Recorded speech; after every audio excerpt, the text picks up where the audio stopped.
আসসালামু আলাইকুম বন্ধুরা, কেমন আছেন? আশা করি সবাই ভালো আছেন। আজকে নতুন একটা মাছ মারলাম। দেখেন তো কি মাছ মারছে আজকে। এই মাত্র মারে নিলাম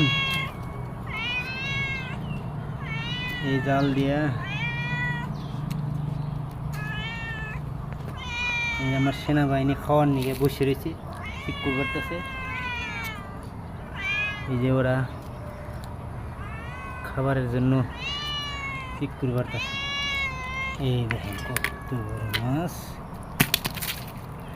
এই তুই তোর খাবি,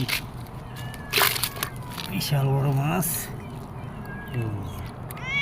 খুব ভয়ঙ্কর মাছ।